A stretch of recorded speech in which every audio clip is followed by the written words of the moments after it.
네, 여러분 반갑습니다. Hello, everyone. 교육권에 관해서 We are going to talk about right to education in this session. I am Chun Sung-ho, the moderator for this session. I'm the principal of Nodal School for the Disabled. Inclusive education in Korea is in place in principle, but the reality is far from the ideal. We need to have more discussion about how to execute inclusive education. We see that it's difficult to establish schools and attend schools for the disabled in some neighborhoods. In the future, we need to establish the lifelong education for the disabled so that we can have continuous learning for the disabled. But there are oppositions coming from some sides. We will discuss inclusive education and also lifelong education for persons with disabilities in this session. We have 2 speakers and 5 discussants. I would like to ask you to keep time, 15 minutes for presentations and 10 minutes for the panelists' comments. The 2 speakers will be joining us through Zoom, and Mr. PyeongChang, the discussant, will also join us through Zoom. I would like to ask Professor Kim Ki-ryong of Chungbu University, who is going to talk about the current status and practice of inclusive education policy in Korea. Professor Kim, are you online? Yes, please go ahead. Allow me to share my screen before I present. Good afternoon. As have been introduced, I am Kim Ki-ryong of Chungbu University. It is indeed a great pleasure to be able to participate at the PyeongChang Disability Forum. I would have liked to participate in person, but I ask you for your understanding that I am participating online. I would also like to ask you for your understanding that within the presentation, I thought that I would be presenting based on school-age children, but I have been later asked to add lifelong education as well as higher education, and so I did have to add education for people with disabilities of all ages for this presentation. So I have been given 15 minutes, but allow me to try and speed through my presentation as much as I can. Related to inclusive education in Korea, we have to take a look at the changes in special education. The special education system continued to change according to various laws that were implemented. In 1977, the Special Act for the Promotion of Special Education was enacted. It was followed by various revisions. This was to enhance the rights of people with disabilities as well as to reflect the demand of the education circle. And we also see that laws continue to be revised to expand inclusive education. We also saw that there are various plans in place, such as the 5-year plan for the development of special education to enhance the quality of education, to enhance the expansion of inclusive education, as well as customizing education for people with different disabilities. Along the way, we have seen great achievements. We can see that there has been a large increase in the percentage of beneficiaries, and we can see that more and more children are receiving special education, despite the fact that the number of children continues to decrease. If we take a look at the content of support as well as the various levels of support, we can see that it's continuing to improve. For example, we have more classrooms and we have more teachers. So we have seen quantitative growth and qualitative growth at the same time. We have also seen changes in inclusive education. Inclusive education first started from the very beginning of special education, but the foundation for inclusive education was established by law later on. At that time, inclusive education was mostly focused on physical facilities, such as expanding teachers to support special education in regular classrooms, and we have seen that we have follow-up action to add quality to inclusive education. The UN has continued to point out the limitations of inclusive education in Korea, and we have gone through a large number of trial and error, which led to the demand for fundamental changes in inclusive education in Korea. In particular, the Convention on the Rights of Persons with Disabilities has recommended that there are concerns of students with disabilities not being included in inclusive education but being sent to schools for special education. And so the UN has recommended that all children with disabilities are given the choice of whether or not they wish to participate in inclusive education. And so, according to these UN recommendations, we have continued to make efforts to expand opportunities for inclusive education, but we have yet to see a systematic change in inclusive education as well as the depth of inclusive education. So what we need to do is to improve the systems and also make practical efforts such as expanding the related budget. If we take a look at the school-age children participating in inclusive education, you can see that many students are studying at schools for special education and also classes for special education. But you can see that the numbers are expanding for all categories. It seems that my speed of speech is very different from what is appearing on the screen, but nevertheless, I will continue. So whether it be inclusive education, classes for special education, or schools for special education, the number of school-age children participating in all forms of education continues to expand. But if we take a look at the percentage of students included in schools for special education continues to decrease, and the percentage of those participating in regular classes continues to expand. But according to the recommendation of the UN, if we take a look at ninth graders, we have to take a look at their type of education during elementary school and junior high, and you can see that 60% of the primary school students participated in school classrooms with special education, but you can see that as they move on with their education, they continue to have less and less opportunities for inclusive education.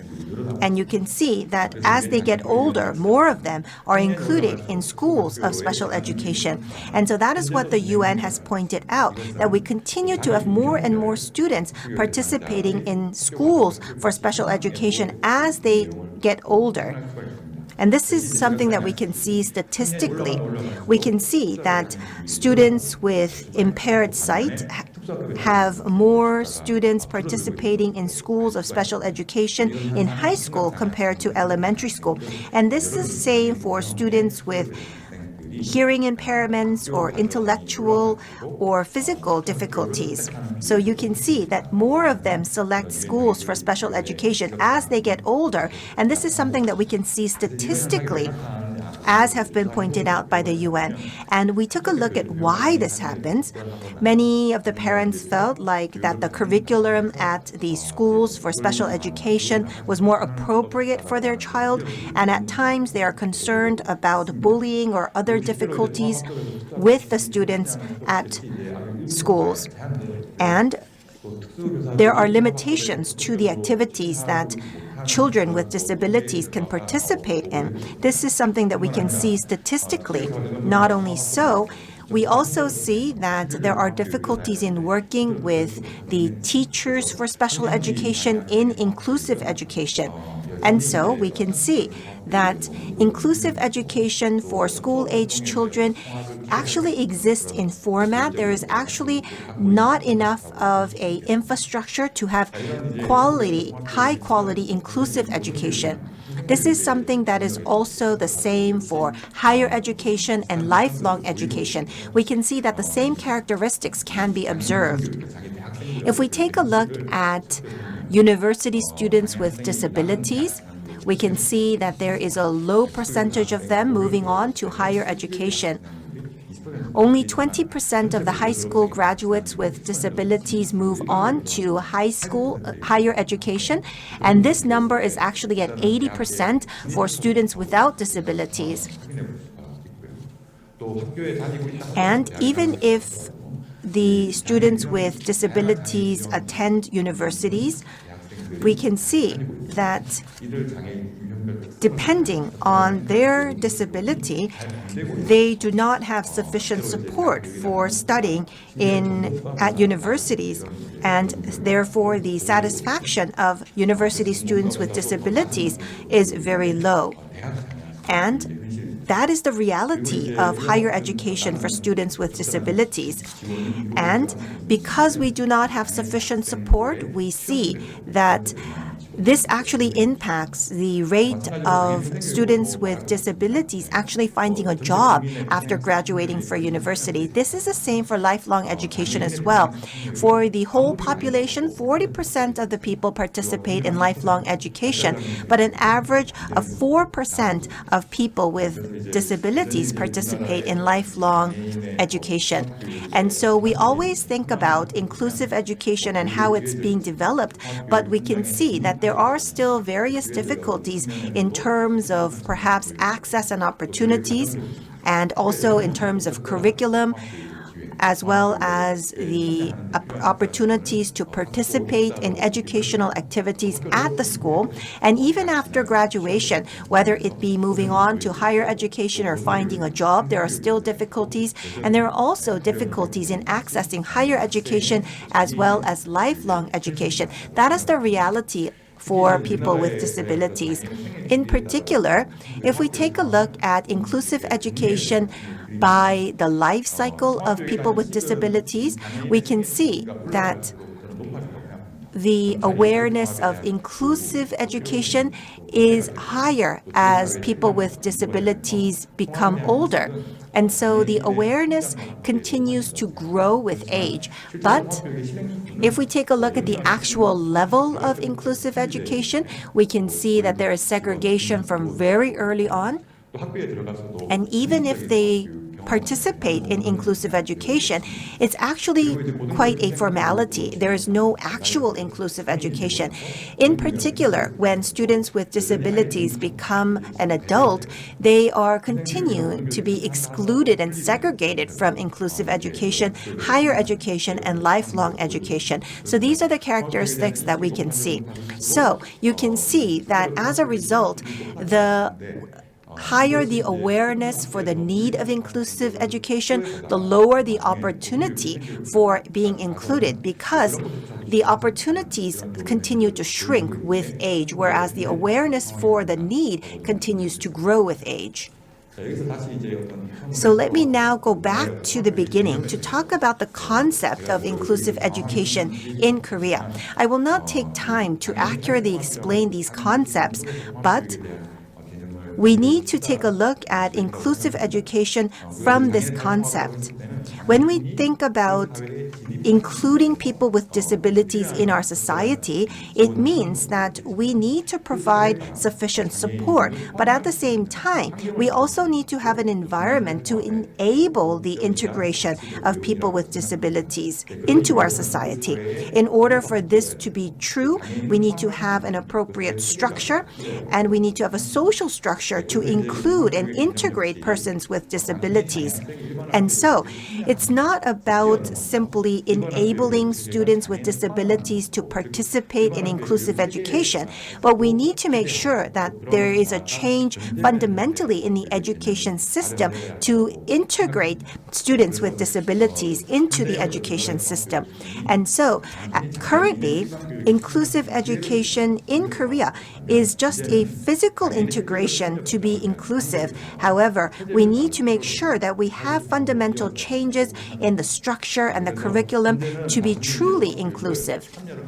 Currently, we are focusing only on expanding access for students with disabilities, but not only should we expand the access, but we need to make sure that we bring down barriers through changes in the social structure so that we can create new relations between persons with disabilities and persons without disabilities.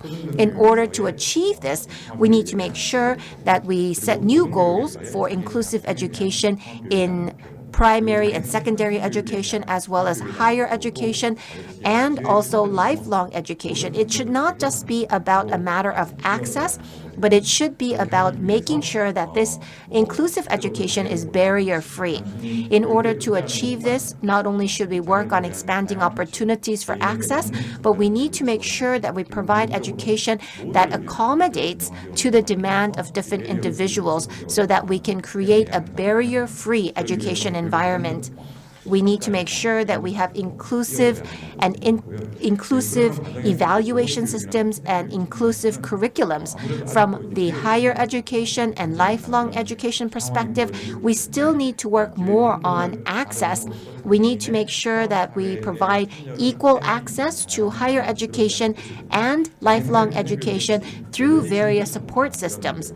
We need to make sure that there is equal access for persons with disabilities, and so we are still working on the physical opportunity aspect, but at the same time, we also need to make sure that we provide appropriate support for learning and living for the students with disabilities in higher education and lifelong education so that we can have lifelong education and higher education for all by making it barrier-free. This brings me to the end of my presentation, and I hope that by taking all of these points into consideration, we will be able to make sure that students, especially school-age children, can enjoy true inclusive education. We hope that all students can gather together to learn together. And that is the only way that we can have true inclusive education, by coming up with fundamental changes in the structure and the curriculum. And in order to achieve this, we need to change the definition of inclusive education. The concept of inclusive education should not be just for students with disabilities, but it should be for all students. There are still various reasons behind why inclusive education is possible and why it's not possible, but we need to make sure that we come up with the fundamental reasons of why we must have inclusive education so that we can move in the direction of having true inclusive education for all. And in order to do this, as I continue to emphasize, we need to have a clear definition of inclusive education. We need to build experience of having true inclusive education, and this should be supported by policies and regulations and laws, and we need to enhance awareness on inclusive education. And we also need to think about different life cycles of students with disabilities, especially for higher education and lifelong education. We need to have the legal foundation, and we also need to have mid to long-term roadmap on a national level for inclusive education. And when we have all of these elements in place, we can have a bright future for inclusive education in Korea. Thank you very much. Thank you very much for having that very concise but accurate presentation on inclusive education. So in order for our society to have inclusive education, we need to make sure that we have the right social environment and conditions in place for students with disabilities to participate in inclusive education. For lifelong education, it seems that we are still working on expanding access and providing equal access to lifelong education for persons with disabilities. Well, education should be based on equal access, but at the same time, we have to think about the content of the education. And I believe that equality through education is true equality. And these are the issues that we need to deal with when we are talking about inclusive education. And lifelong education is the same as well. Thank you very much, Professor Kim, for your participation. Well, because the presentation time was very short, we had to rush through the presentation. I would like to invite the second presenter, Ms. Helen Portal, who's the Advocacy and Policy Officer of Inclusion Europe. Europe first went ahead with inclusive education, so what is the current status now? Ms. Helen Portal, are you online? Yes, please go ahead. 채널 5번을 들으시면 됩니다. I'm just trying to put it in full screen, sorry.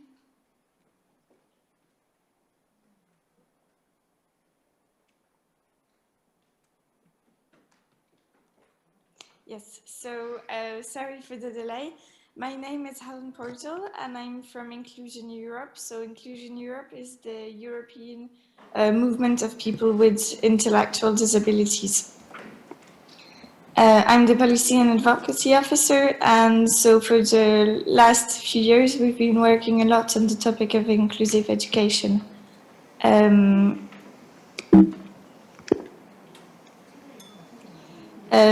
Inclusion Europe has 39 members in European countries, so it's both the European Union, but also in yellow you can see those are countries that are not part of the European Union.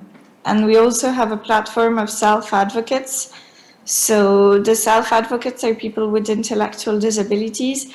As you may know, or perhaps not, you have to have a legal capacity to be able to have an organization. And for people with intellectual disabilities, sometimes the legal capacity is restricted. So this is why there's this platform of self-advocates to make sure that we represent people with intellectual disabilities as well. Now I'm going to speak about the advocacy and lobbying campaigns we do. So we work a lot with the European Union and also with the Council of Europe and the United Nations. So the European Union is the closest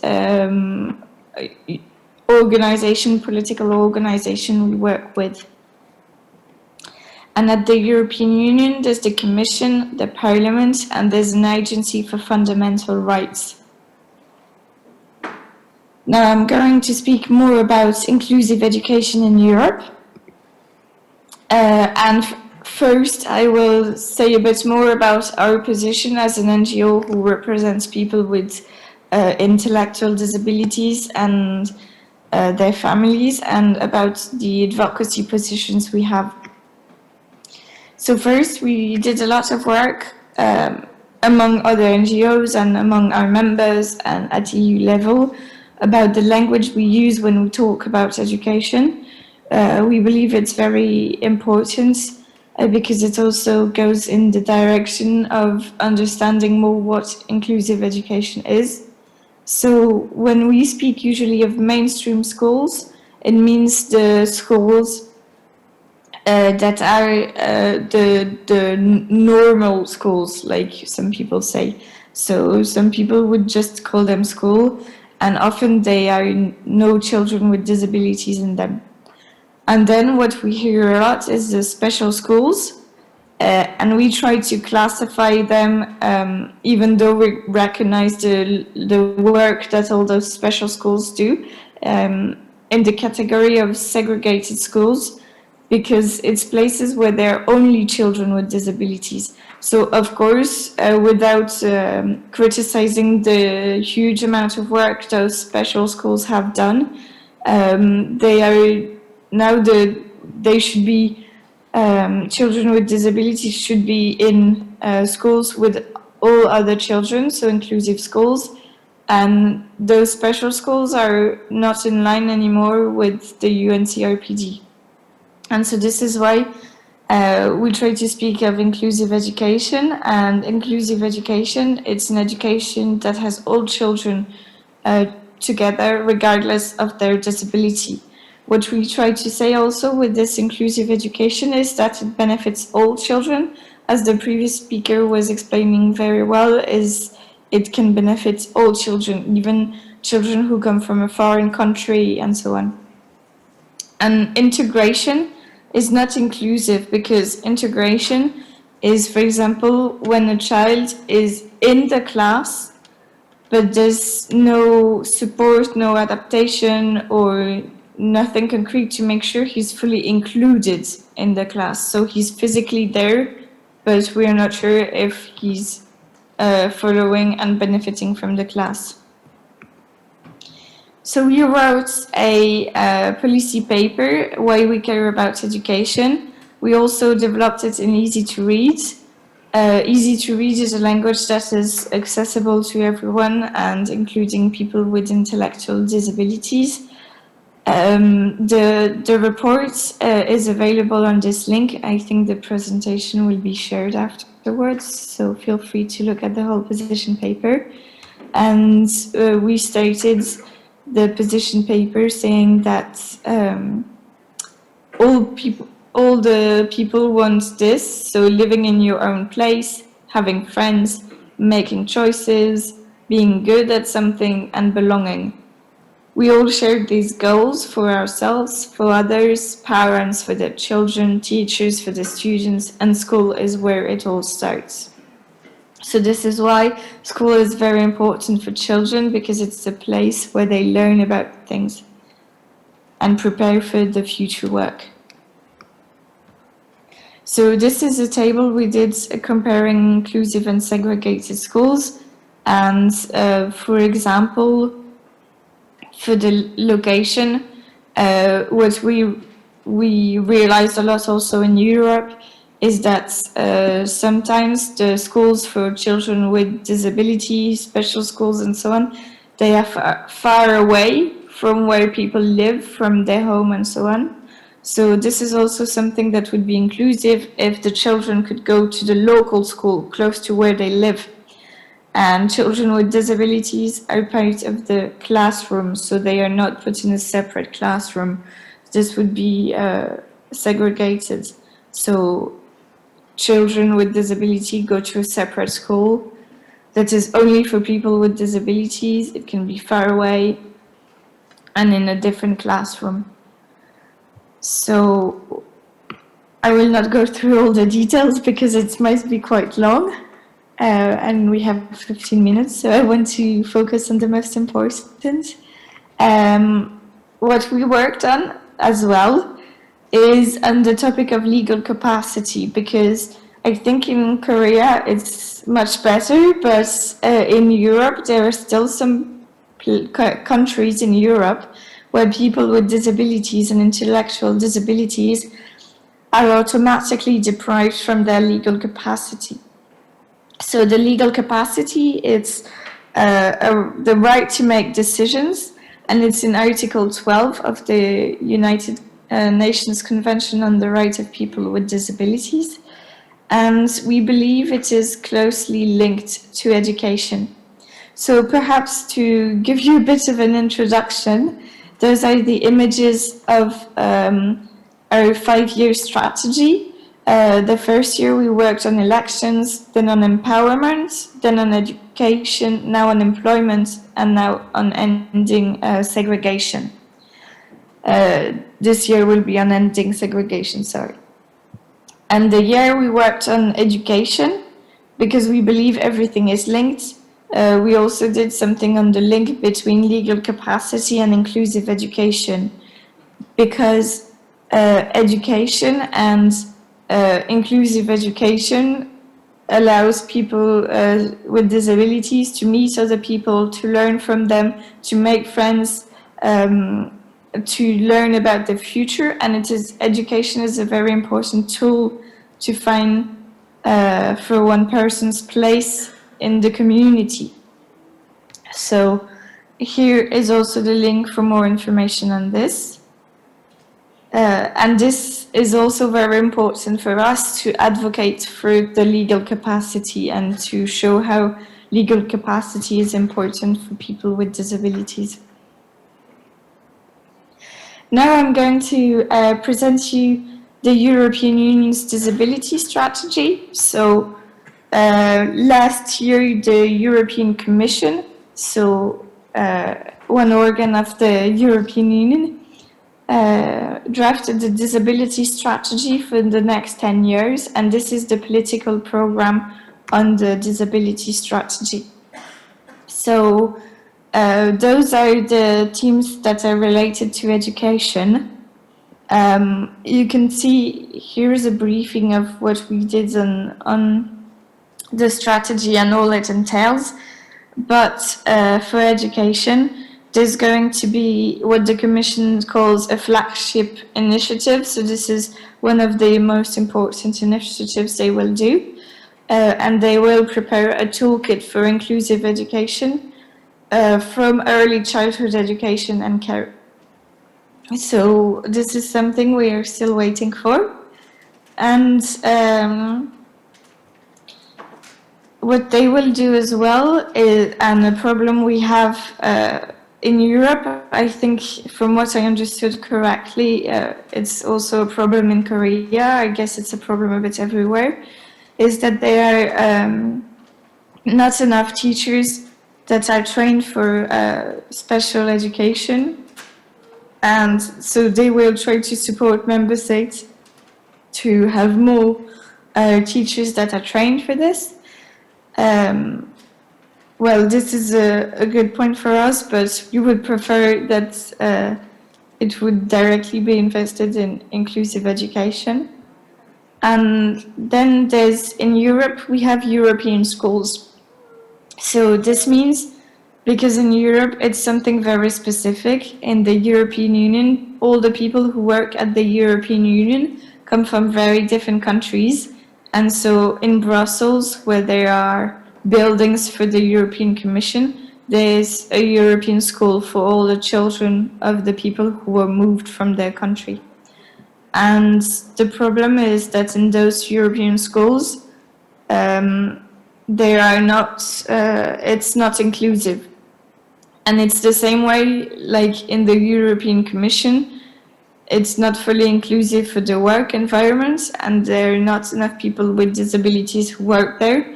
The European schools, there are not enough children with disabilities who are educated there.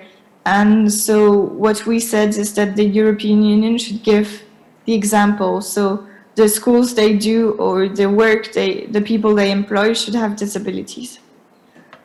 And then what the European Union did is a call on member states. So they asked the member state to support the development of inclusive schools, to make inclusive European schools, and to improve the supported learning in inclusive mainstream settings. And this is for Sinada. Sinada, she's the Vice President of Inclusion Europe. She was the Vice President, and she's also a chair of the Platform of Self-Advocates, so EPSA, that I presented at the really beginning. And her reaction to special schools is that they mostly teach professions that nobody in the open labor market needs anymore. Special schools separate persons with disabilities from their peers, with very little opportunities for personal growth and independence in their future. So that's what I wanted to conclude with. But in the end, because the previous speaker spoke about cases in Korea, when we see the evolution, and that's depending on the age, there are less and less people in inclusive settings, if I remember correctly. And I wanted to say that it is the same in Europe. And so with this International Federation for Human Rights and Inclusion Europe, we had a case law against the government of Belgium, because it was the same in Belgium. So there were children with intellectual disabilities at the beginning of education in primary school, but then the case is lowered in secondary and then university and so on. And this was the case everywhere. But in Belgium, it was really, really bad. And they were not making any efforts to promote inclusion of children with intellectual disabilities. So it was actually, with the numbers, what we saw is that it was being worse and worse. And so there was this case law that started in January 2017. And last year in April, the committee gave the decision, and they said there was a violation of Article 15 and 17 of the Charter, on the ground that the right to inclusive education of children with intellectual disability is not effectively guaranteed in this French community in Belgium. So we were very happy because we won this case, and now we hope that there will be solutions for children with intellectual disabilities. We are currently still advocating and working with the country to improve this, but it's a good decision on the way to show that it might improve. I've spoken a lot, so if you want to keep the discussion, please feel free to, this is my email address, and visit our website. And I wanted to thank you very much for the invitation. Sorry, I was a bit stressed with putting the presentation in full mode, but thank you very much for this invitation and to be in this panel with very interesting discussions. I hope this snapshot from Europe will help you.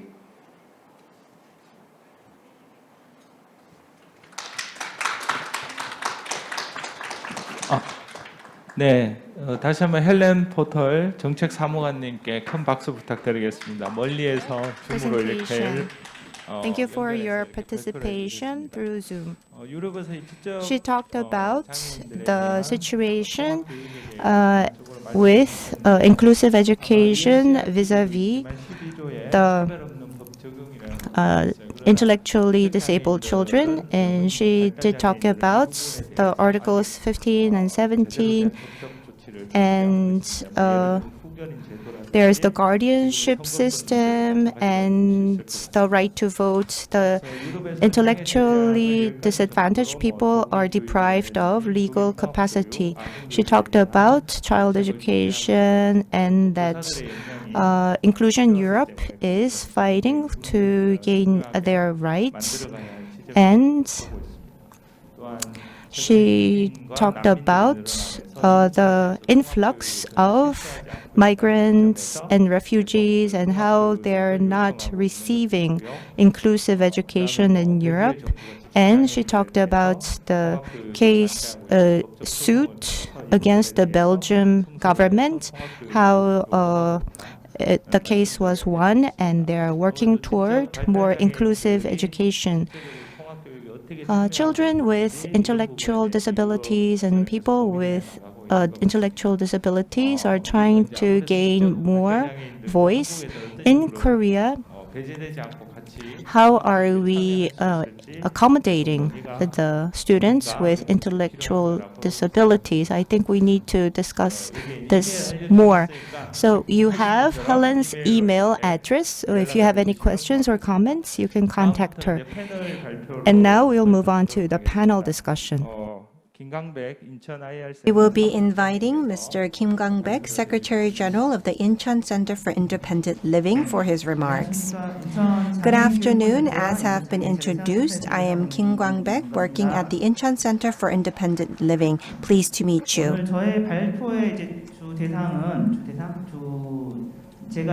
Today, I will be speaking to those who are participating in various movements for persons with disabilities, as well as the parents of children with disabilities. The title of my presentation is that living from home should start with education. Related to disabilities, especially adults with disabilities, we have to think about how the persons with disabilities or adults with disabilities can live at home within communities and outside of various facilities. How will they be given the opportunity to live a normal life in our society? So this is what we called independent living models. And so related to adults with disabilities, we have to continue with various movements. From early 2000s, we continue to have struggles for the rights to transportation and mobility. So you need to be able to use transportation to meet people, to find a job, to keep a job, and to be educated.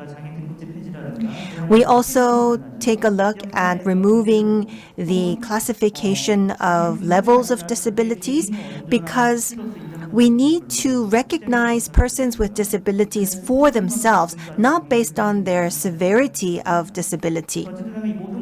And so all of this leads to making sure that people are not discriminated against because of their disabilities. Last year, we had an achievement on creating a roadmap to make sure that persons with disabilities do not live in facilities, rather they live at home within communities.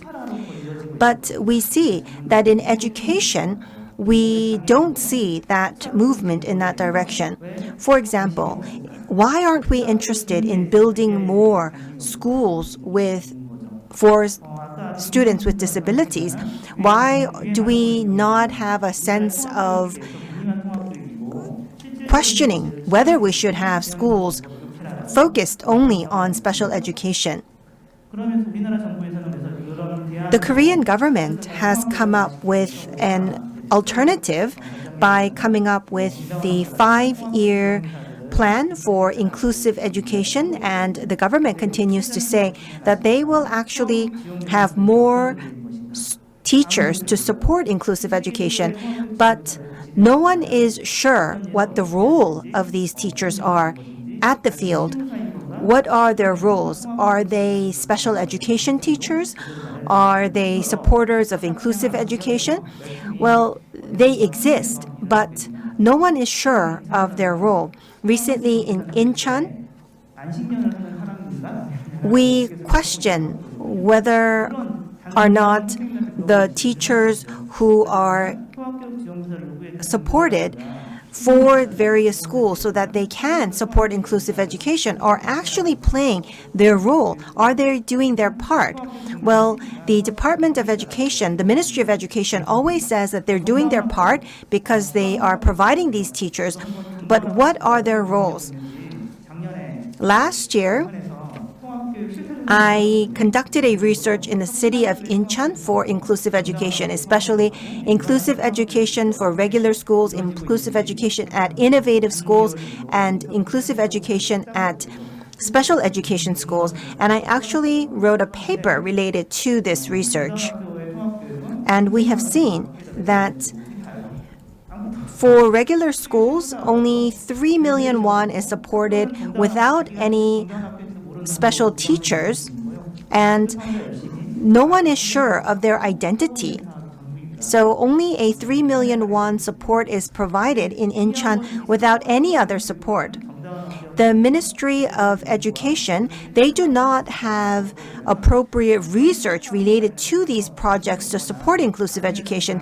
We can see that they're not really interested in these projects, and they only want to create promotional material saying that they are supporting inclusive education.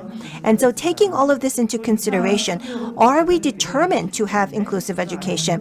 The 6th national curriculum will be launched next year. And under that plan, various special education schools will be built, but it seems that we are not working towards inclusive education. So the Ministry of Education always says that they want to expand inclusive education, but what about the students with special needs that are included in these inclusive education? They're not interested in these students. In the area of Gosong in Gangwon Province, there are students with special needs, but because their numbers are not large, the Office of Education in that city has mentioned that they will no longer have inclusive education facilities because the number of students is so low, but that they have been criticized, so they actually scrapped that plan and they maintained their classes for students with special needs. Well, let's say that there is a school that needs after-school care for all students, then they will do everything to have additional after-school care. But what about students with special needs? What about new classrooms that they need for their education? That is not supported with such enthusiasm as the need for after-school care.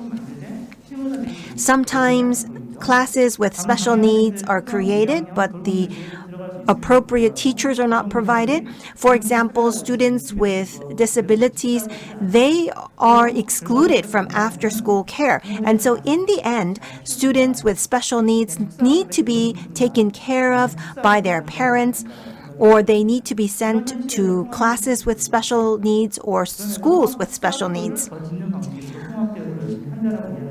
We should not say that we are working for inclusive education if we are only working on building more schools for special education. And I don't even have to talk about how students with special needs are being excluded. In Incheon, in 2020, 4 schools with special education is being planned to be built. Well, in Incheon, we do have quite a few schools for special education. But when I heard this plan, I was so surprised. What is the reason that inclusive education is not done well? And why do we have more and more students with special needs moving to schools dedicated for special education as they become older?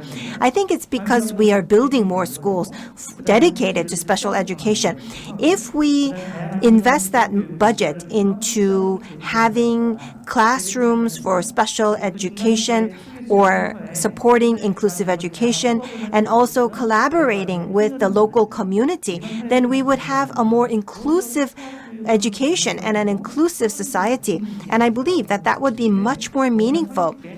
It seems that building a few schools for special education is being seen as doing something good for students with special needs. And so we should not look at building schools for special education as policies that are well done, but we have to think about whether we have sufficient plans for inclusive education. And I also see that local communities do not want these schools dedicated to special education being built in their neighborhoods. I would like to quote from the Norwegian example.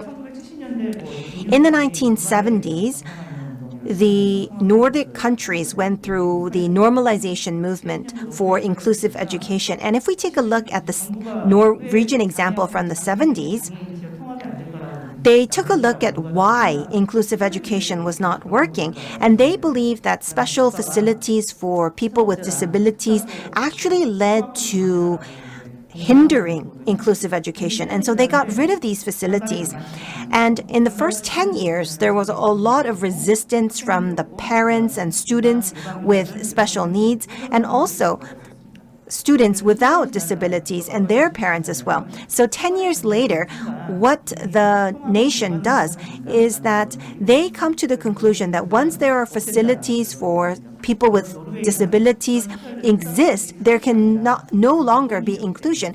And most of these schools and facilities were run by the Norwegian government, and so it was very easy to get rid of them. So the core is, what should the government select?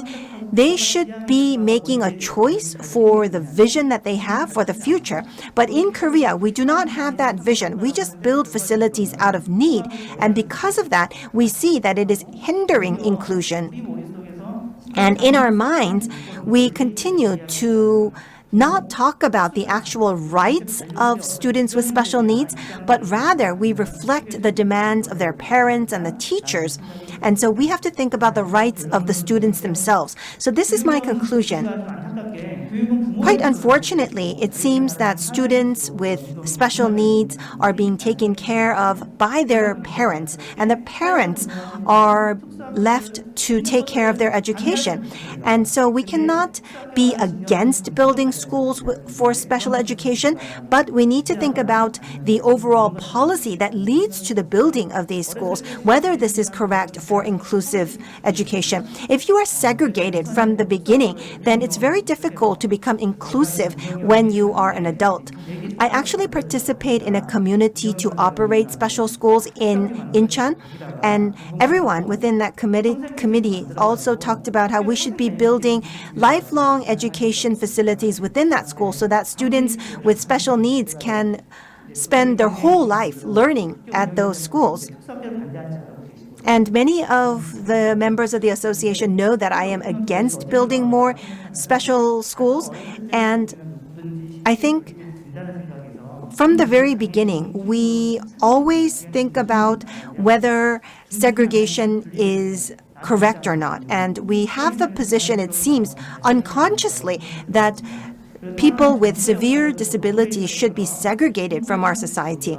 So from the Norwegian example, we have to take a look at what should be our vision. We need to take a look at what the vision of the Korean government is. The Korean government should name their vision so that we can take a look at how people with disabilities can live within our society without living in facilities and schools for special education. That brings me to the end of my discussion. Thank you very much. Thank you very much, Mr. Kim, for your remarks. Another big round of applause, please. Well, when we talk about inclusive education and schools for special education, it seems that there is no true inclusive education in Korea. We do have some systems in place by the Ministry of Education, but it seems that it is actually hindering inclusive education. And we do have schools in place, and is it a good plan to continue to build more schools for special education, or should we move towards inclusive education by including students with special needs into regular schools? We need to take a look at the Norwegian example, for example, getting rid of all facilities so that we can have actual inclusion, not only in schools, but in our society. All of this is very meaningful. Presenting our ideas and discussing these issues is very meaningful. Well, at our association, we also discuss that people with disabilities should be allowed to live at home as a part of the community, not at special facilities.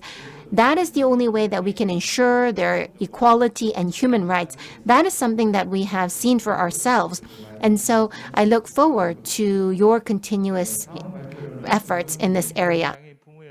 And the next discussant is Director Jo Kyung-mi from Korean Parents Network for People with Disabilities. Hello, everyone.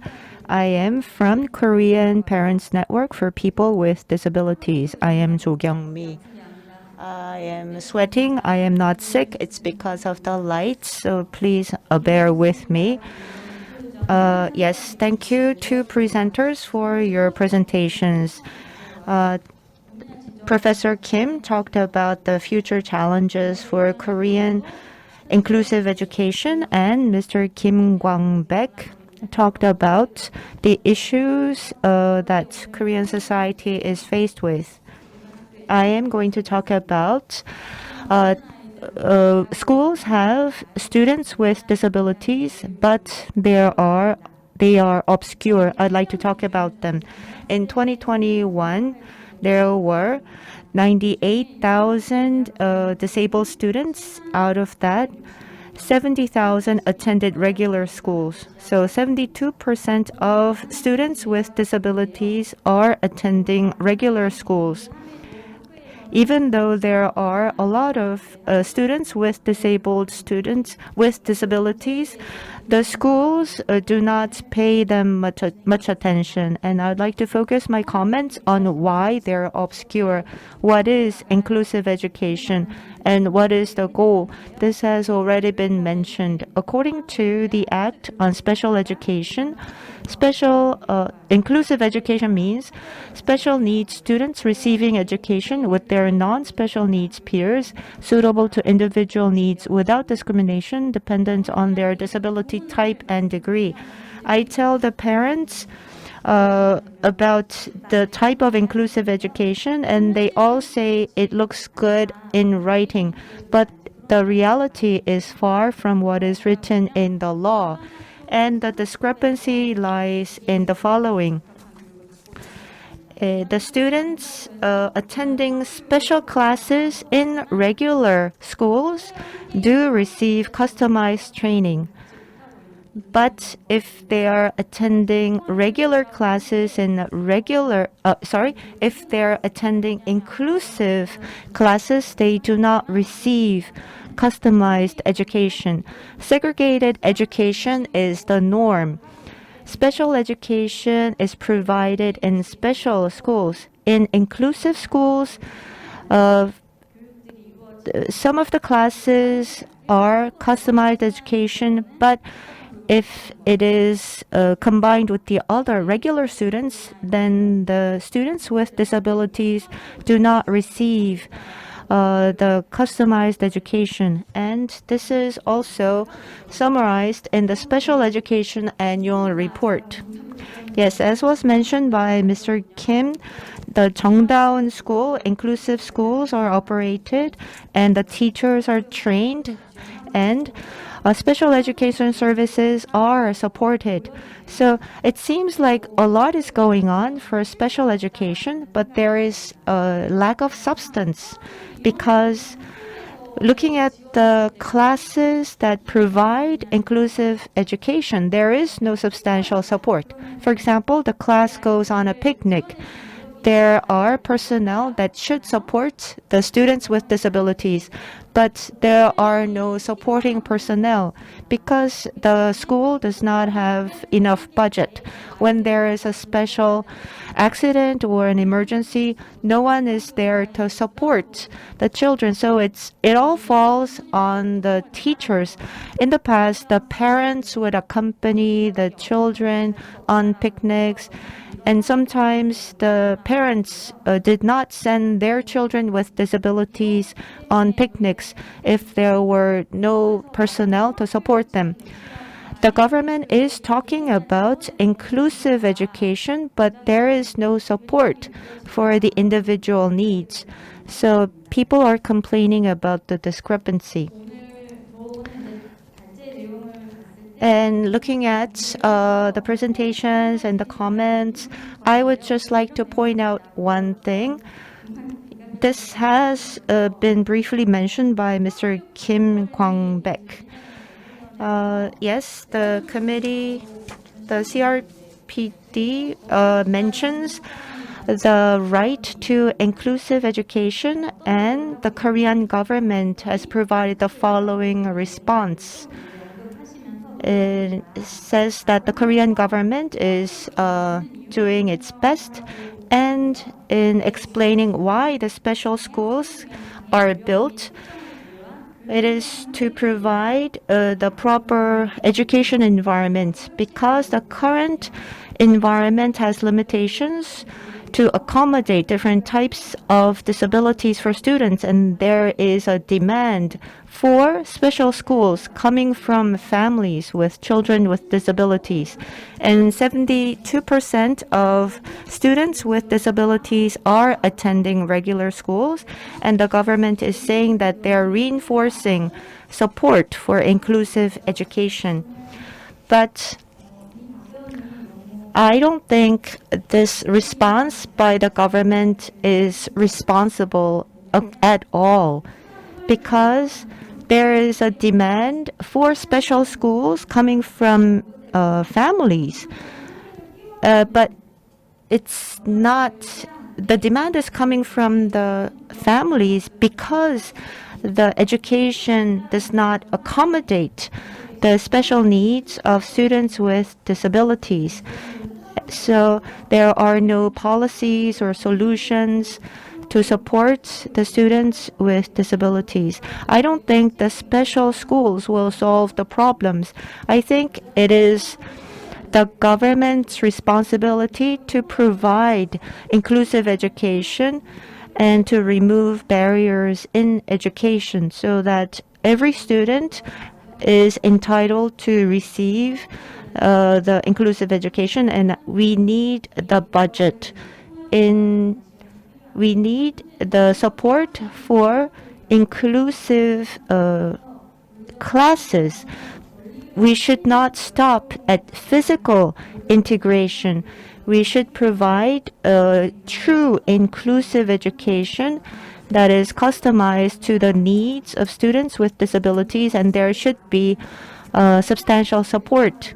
And to enhance the rights of students with disabilities, I think the government should provide a comprehensive roadmap for inclusive education. And in order to have these activities have momentum, we also need to do our part. When we talk about inclusive education, the parents have a hard time because the students are not getting the proper support. So ideally, yes, inclusive education is the right way to go. But since not enough support is being given, the children are missing out a lot because of this inclusive education. I know many people are fighting for the cause. I hope that no one gives up. If the policy does not change, then as you go up the ladder in going up the higher education, the students have to give up on public education and they have to leave regular schools to attend special schools. So in order to avoid this problem, better late than never, I think the government should come up with a comprehensive measure for true inclusive education so that we can have qualitative changes in the education. Thank you very much. Thank you, Director Cho, for your comments. You are also a parent and you must be cognizant of the reality. We need the government to actually practice what it declares. So from the government level, we need to see a comprehensive roadmap and a plan. No parent would want to send their children to special schools. They would want their children to attend regular schools providing inclusive education. But since that is not provided, they are going with the second best option, which is special school. Let's not give up. Let's continue to fight. Moving on. We will be inviting Mr. Cho Min-jae. As have been introduced, I am Cho Min-jae of the Jillabi Night School for the Disabled. I would like to talk about lifelong education for persons with disabilities, and I do have a PowerPoint presentation prepared. Well, it's very difficult to talk about school-age children all the way up to lifelong education. I think we would need about 5 hours to discuss this issue at least, but we have limited time. So I would like to focus on lifelong education for persons with disabilities and persons without disabilities. There is actually a fierce controversy over these two issues, and so I would like to share with you my thoughts on this topic. The campaign to enact the Act on Lifelong Education for Persons with Disabilities was led by the National Council of Popular School for People with Disabilities since April 2021, and National Assemblyman Yoo Gi-hong actually raised this issue. And in a series of processes, we have seen that the actual proposal of the bill happened, and the Ministry of Education conducted a research, and then in 2021, National Assemblywoman Cho Hae-jin proposed a bill again. And it seems that in 2022, we can expect that the bill will be passed. So, given this process, we have seen a resistance from the lifelong education community. So we have two National Assemblymen who have proposed a bill, and after a bill is proposed, we have a town hall meeting, and the Korea Association of Lifelong Education Teachers continues to oppose the bill. And why are they opposed? So their core position is that inclusive education is the way, and so why do we want to separate lifelong education for persons with disabilities from general lifelong education? And why do we want to have a separate system? If we actually separate the system, then it would lead to segregation instead of inclusive education. And so that is something that also is relevant and valid, but why are we talking about a separate act for lifelong education for persons with disabilities? Well, Professor Kim also talked about this, but only 4% of persons with disabilities are participating in lifelong education. And so it's very different from regular education. Only 4% are participating in lifelong education. So for decades, we have been systematically discriminated in lifelong education. And in order for lifelong education for persons with disabilities to develop, we need a separate system and a separate education system with a separate budget. That is the only way that lifelong education for persons with disabilities can develop. That is why we need a separate act. So I would like to talk about just three things. So the bill continues to talk about a separate system. The act includes a National Lifelong Education Promotional Agency for persons with disabilities, as well as regional centers.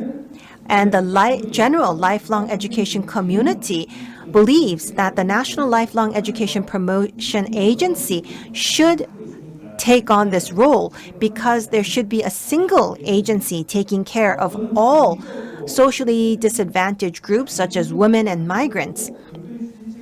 Well, even if we have a separate system, I believe that in the long run, we need to have a unified system. But the reason why we want a separate system now is because Lifelong Education Act started in 2000. And from 2017, provisions related to lifelong education for persons with disabilities has been included. And so it's been about 20 years since we have had the Act for lifelong education, but we still see that the participation of persons with disabilities remains at 4%. And although we have provisions related to lifelong education for persons with disabilities, it is actually related to basic physical accessibility. If we take a look at the example of the city of Daegu, Daegu's Center for Lifelong Education opened last year, but they don't have an elevator in that building. And so it means that lifelong education is not something that persons with disabilities in Daegu can access because of the lack of elevators. And so that is why we need to have a separate system. And second, well, in the beginning, I thought, shouldn't we strive for inclusive education? Well, is this actually going against inclusive education? I have given this a lot of thought. And because I run a night school for people with disabilities, then people say, if we have sufficient inclusive education, then wouldn't there be no need for night schools for persons with disabilities? I hope that the day when our school is not needed will come. For school-age children, education is a right and responsibility, and so this is something that the government should take responsibility for. But for adults with disabilities, that's a different situation. And so saying that this is going against inclusive education, is that the right perspective? So rather than saying that we're trying to segregate adults with disabilities, I think we should approach this from the perspective of providing the support that they need. For lifelong education, we do need a separate education plan for persons with disabilities, and we also need to provide the appropriate support devices as well as support for mobility. And so we need to have a separate budget in place. So if we say that this is segregation, then all facilities and institutions for persons with disabilities is segregation. There is no need for special transportation or welfare centers or support for persons with disabilities. And independent centers for independent living, we wouldn't need them either if we approach this from the perspective of segregation. And so concerning this, I don't think that the logic of segregation is appropriate for this issue. We need to focus on the fact that we need to be providing necessary support. So once the bill is passed, then I am slightly concerned that there are persons with disabilities who did participate in general lifelong education. Well, those with severe disabilities do participate in facilities like ours, which are night schools for persons with disabilities. But there are other persons with disabilities that do participate in general lifelong education. But if we have a separate system, then persons with disabilities may be asked to use the special facilities for lifelong education. I think that is a side effect that we can anticipate. And so this is a part that we need to reflect in both the Act on Lifelong Education for Persons with Disabilities and the Act on Lifelong Education. Lifelong education is open to all. And so even if we have special facilities, we need to open the doors to persons with disabilities. This is something that we need to keep in mind. And so that is the only way that we can move the logic of inclusive education forward for lifelong education, as we have gone through that type of dialogue for schools. Well, we talk about whether we should have more special schools because inclusive education is not working. We need to make sure that we do not go through that trial and error for lifelong education. The last point that I would like to make is as follows. So people with disabilities should be able to enjoy the type of lifelong education wherever they wish to learn. We need to first of all have suitable institutions close to their home and make sure that these centers are convenient. If we take a look at the reality of lifelong education for persons with disabilities, there is a severe lack of facilities, and because there's a lack of a legal foundation, the educational environment for the lifelong education for people with disabilities is very poor. So whether it be lifelong education facilities for people with disabilities or general lifelong education facilities, it's very important to have more of all types of facilities. And we need to make sure that we provide an environment where persons with disabilities are able to make a choice. Currently, as I mentioned before, only 4% of adults with disabilities are participating in lifelong education. And in order to boost this percentage, we need a separate law. And at the same time, we need to have dedicated support. And so, of course, there will continue to be opposition because general lifelong education communities are quite anxious about whether this is the right direction, because we always talked about inclusive education, but general lifelong education facilities, they always took care of various groups such as women or migrants. And they always believed that people with disabilities was one group under their umbrella. But they may feel like we are taking a big chunk of their responsibility away from them. But I believe that we should have intensive improvements of lifelong education for persons with disabilities.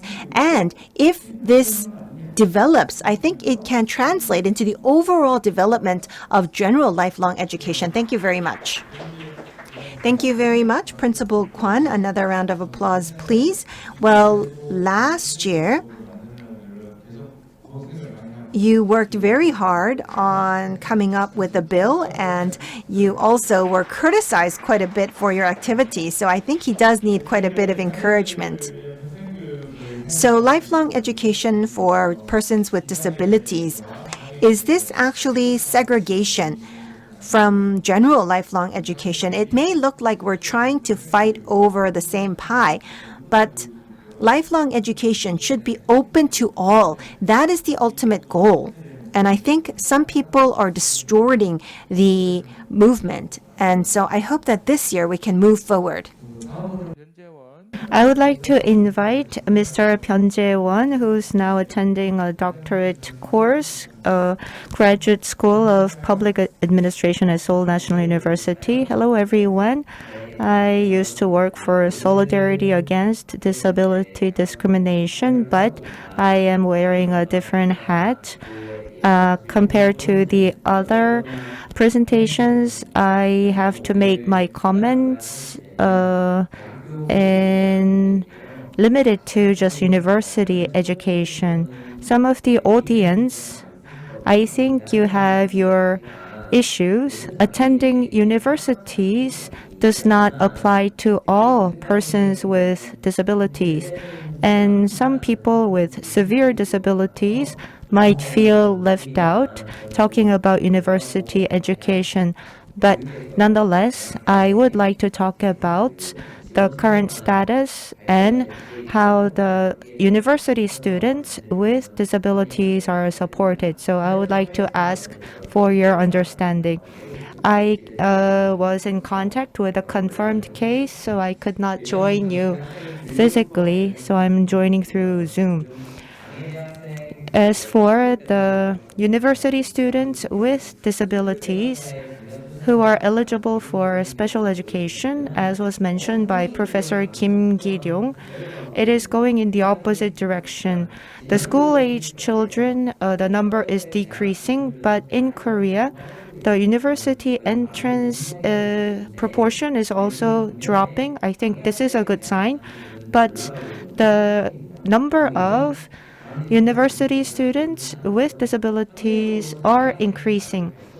In the past, there were less opportunities for students with disabilities to attend universities, but now more doors are being opened for students with disabilities, and they are able to overcome the realistic hurdle of this college entrance exam. So to sum up, the education infrastructure is improving, and so more students with disabilities are attending university.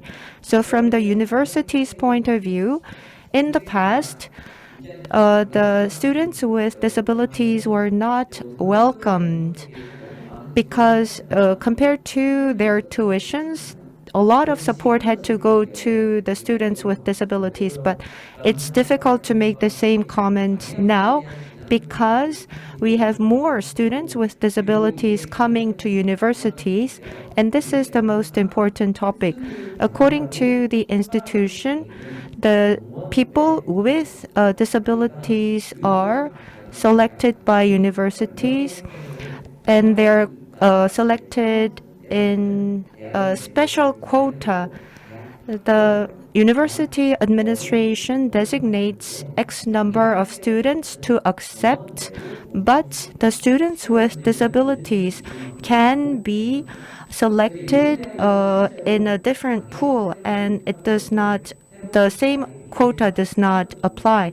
And some universities consider students with disabilities as a new revenue source. For example, they could establish a new department or another separate curriculum for the physically disabled, or they could set up new classes that students with special needs can attend.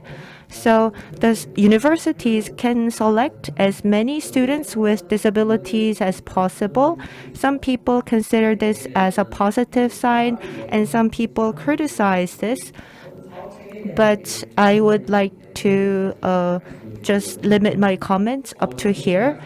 And as for the university education system for students with disabilities, this is going to be a more practical talk. First of all, there are differences among universities in accepting the number of students with disabilities. University A has a slot for the physically disabled, but another university selects the disabled students along with all the socially disadvantaged students. And some schools select the students with disabilities based on SAT scores, and some do not. It's very important information, but the parents of the students with disabilities do not have full access to such university education, and looking up all this information by university is not an easy task.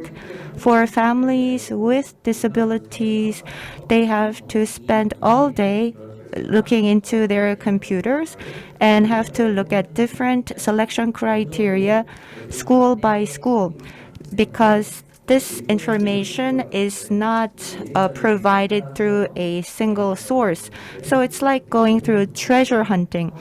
The students with disabilities have to look up each university.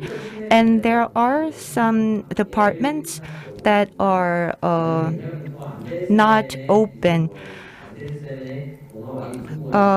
I used to be an avid reader of Aesop fables and the Andersen fairy tales. And so if you want to learn North European languages, then you only have a few handful of schools to choose from. But those schools may not be open to students with disabilities. If it's a business school or if it's an economics department, they select students in hundreds, so they have room to accept students with disabilities. But humanities departments, they only select students in dozens, very small classes, so they're not accepting students with disabilities. So students with disabilities have very few options to choose from, because only certain departments select students with disabilities. And so for this measure, I think the universities should work on that. And it's very difficult for students with disabilities to use the university infrastructure. Some people may say they're lucky enough to attend universities. They can listen to lectures, but they cannot fully enjoy their life on campus, like eating in school cafeterias, going to libraries, going to bars in front of the school, having appointments with their advisors. They need to be able to use the infrastructure on and around the campus, but it's not very easy. The minimum requirement is, can the students with disabilities attend classes or not? But they don't look at the full-scale life of students with disabilities on campus. And in COVID-19, we had a lot of online classes. So these classes did not provide enough support for the visually impaired and the hearing impaired. Many of the online classes are conducted through Zoom. So these students are left out, and sometimes they have to take a leave of absence for a few semesters because they cannot attend. I saw some materials from the Philippines, and 20% of the Filipino students attending middle school and high schools, only 20% of them are attending school physically, and 80% of the students are taking online education. So the systematically and infrastructure-wise, the online education system cannot accommodate students with disabilities. And as for scholarship, the students with disabilities have less opportunities to access scholarship or get a part-time job to pay for part of their tuitions. So students with disabilities, they don't just study, they have to learn some skills to be able to go ahead with independent living. But the social infrastructure that enables that is non-existent. They cannot hold part-time jobs, so it's very difficult for the students with disabilities. And some measures for improvement. Do all students with disabilities, do they have to go to university? I think we need to think about this, but what I want to say is it's not that all people with disabilities must go to university, but I want to also say the opposite is not true. It's not for others to say the people with disabilities should not attend university at all. I think it's a matter of choice. It's up to the individual. It's not proper to talk about whether students with disabilities should attend university or not. I think it's up to personal decision. So when they do decide to go to universities, the education policy administrators, I think they should look at the temporal continuum, not just look at the space. As a student with disabilities, he wakes up in the morning and then he comes across many obstacles on his way to school. And after school, he has to spend certain time to pay for his tuitions. But the student with disabilities is not given enough time. Like, for example, having meals between classes or going to school physically or working part-time jobs. So the students with disabilities should be provided more time compared to the other school students without disabilities. And there is the support center for disabled students, but the students that help the disabled students, there is not.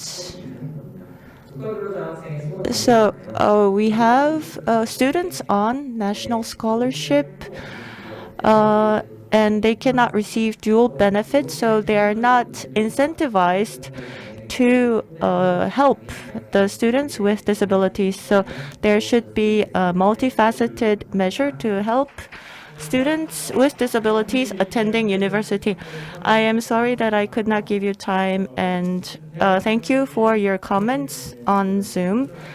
Yes, we do see more students with disabilities attending university, but we need to improve the environment. Yes, as the last discussant. We have one more discussant to go. Thank you for waiting until the very end. We have with us Director General Kim Sun-mi of the Special Education Policies at the Ministry of Education. Good afternoon. As have been introduced, I am Kim Sun-mi from the Ministry of Education. So we have heard from quite a bit of speakers today. Having heard all of the presentations and discussions, I would like to make a few points. Professor Kim talked about the 5th education plan.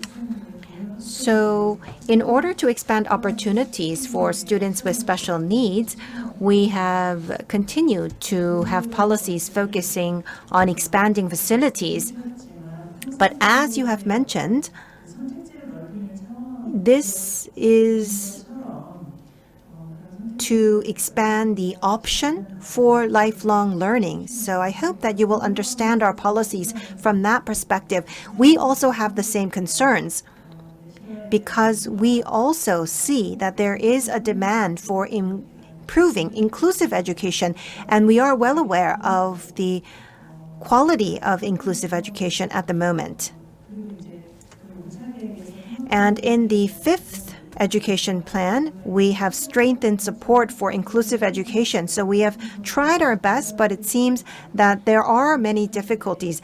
And for the schools called Cheongdaeun schools, these are schools that are being provided special support for inclusive education.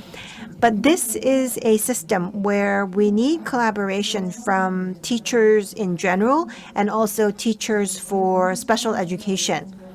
So we did provide educational budgets by the Ministry of Education. Sometimes the budget came from provincial governments. So sometimes the budget is in the 3 million won range. Sometimes it's in the 20 million won range. And we have listened to a lot of feedback. There seems to be a big load on the teachers for special education. And so we did hear a lot of criticism. But the reason why we operate these schools is because those who experience inclusive education tend to give us negative feedback. And so we wanted to create a positive experience, and we wanted to create more examples of where teachers in general would cooperate with teachers with special needs. And so this is an opportunity for us to create good examples of inclusive education. We hope that these examples can be expanded to other schools as well after we build these examples. We have not conducted these projects just for promotional purposes, but rather we wish to see the building of positive examples. And so I hope that you will understand our attempts from that aspect. I will make sure that I keep in mind all of the comments that have been made. I can really relate to your statements. And from next year, we will be preparing to establish the 6th plan. And so we will keep in mind your criticism concerning inclusive education. And you also talk about how we need to change the structure of schools in general.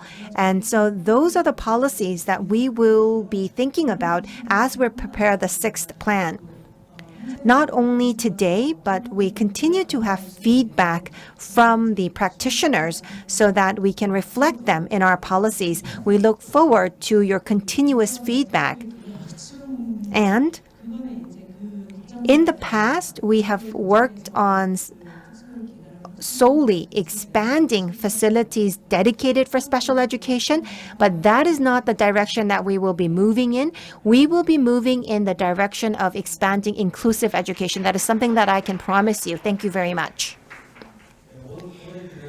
Well, you waited for a very long time, but you kept your comments very short. It seems that from 4:30, we will have a barrier-free tour, and I'm sure that some of you may have a reservation. We will be using more time, so feel free to leave. Well, as the Director General from the Ministry of Education has mentioned, well, I think today we had a very positive and constructive session rather than having harsh comments. So maybe we can use 10 more minutes for Q&A. If you have any, do we have Helen and Professor Kim with us? And we also have Mr. Pyun with us. So if there are any questions from the floor, please raise your hand and wait for a microphone.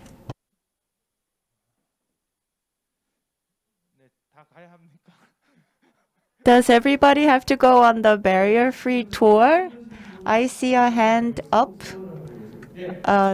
Yes, please, in the middle of the room.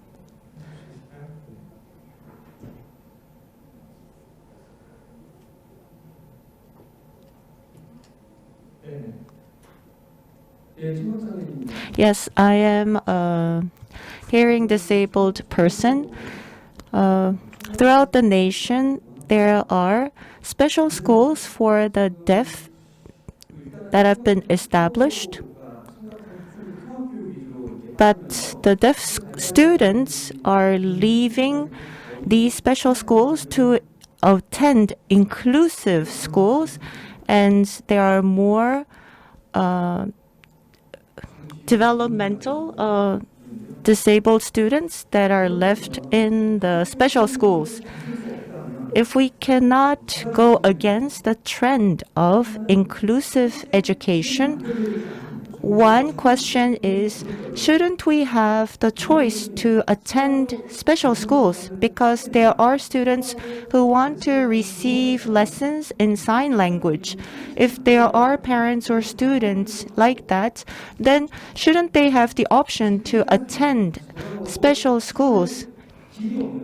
Is this an irreversible trend? Is this just one way to integrate to just one inclusive education? And second, if inclusive education is the trend, it should not be nominal. There should be a self-reflection of the teachers.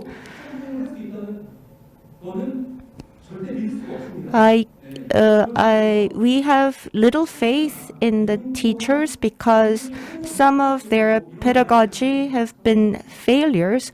So we need to have more training of the teachers.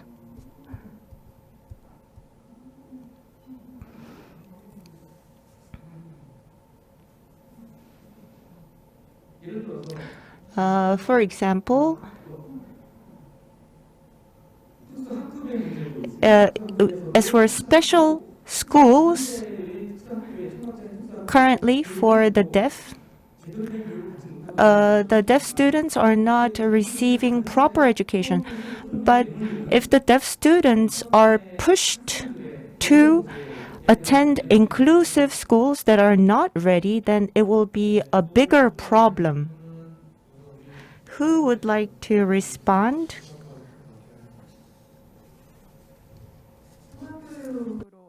Well, Director General, will you answer this question? Well, so we have the direction of inclusive education. That does not mean that we will eliminate special schools.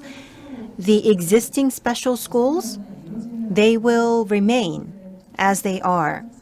So whether it be special schools or special classes, we need to overhaul their structures as well. So for example, the students at the school for the deaf continues to decrease.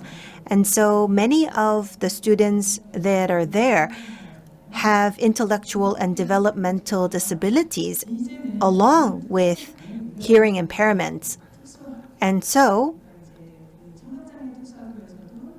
even if the school is for the deaf, then you can see that these schools have students with various disabilities that are coming to these schools. And so it seems that for special education, we need to accommodate to the individual needs of persons with disabilities. And we also need to provide support for students with disabilities who are attending general education. And so whether it be school for the blind or school for the deaf, we have continued to reflect their opinions in our policies, and we will continue to receive feedback from these schools in redefining their roles in education. Are there any other questions from the floor? Well, let me give you an example of Incheon. Well, in Incheon, we do have students with hearing impairments in inclusive education. How can we provide support for these students? But for special schools, they are separate schools, and so they do not provide support to the students who are attending other types of schools. And so I think we need to come up with a system that would enable special schools to provide support to the students with special needs who are attending inclusive education, for example, sign language support. And so we need to redefine the roles and ideals of special schools at this point in time. Many of the special schools are private schools, and we need to take a look at how they can become a part of their local communities. That is one task that we also need to think about. It seems that we are past our scheduled time, but if you have any question to Professor Kim or Ms. Portal, we will accept just one last question. We can accept questions from either the floor or also the panel. It seems there are no questions. Then I would like to ask the final question. Director General Kim, well, it seems that inclusive education is not working very well on the field because of the practical conditions as well as the lack of budget.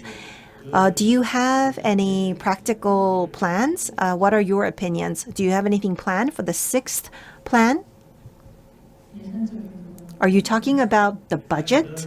No, whether it be budget or support or plan. Well, currently, we are looking forward to the inauguration of a new president. And so we need to analyze the policies and pledges made by the president-elect. And there are many pledges related to education, but it seems that we don't have a lot of detailed policies yet for education in general and also for special education. The difficulty lies in the fact that education is being decentralized. It's being left up to the local autonomies. And many of the provincial governments, they have a large budget, but we do not have a large budget on our part on the central government. And so much of the budget comes from the local governments.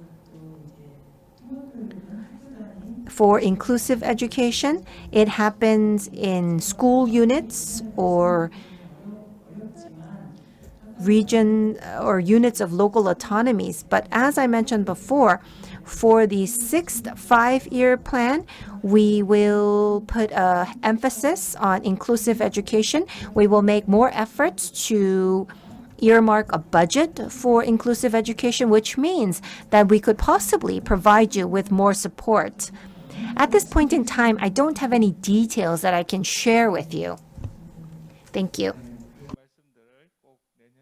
Thank you. I hope that the new administration will live up to its promise and that we will see a good 6th plan. We have had a very constructive session about inclusive education. Education is a lifeline for persons with disabilities, and we need right to transportation and right to independent living and deinstitutionalization. And in order for these to happen, we need the right education. But inclusive education, it seems like in certain parts it's only on paper. And some people with disabilities are not even provided with equal rights and opportunities. So throughout the session, we were able to find out what we need to improve on to enable independent living of persons with disabilities. And we will continue to fight to guarantee their right to education, right to transportation, and right to independent living. I'd like to thank the 2 speakers and 5 discussants. And with that, I'd like to close the session. Thank you very much.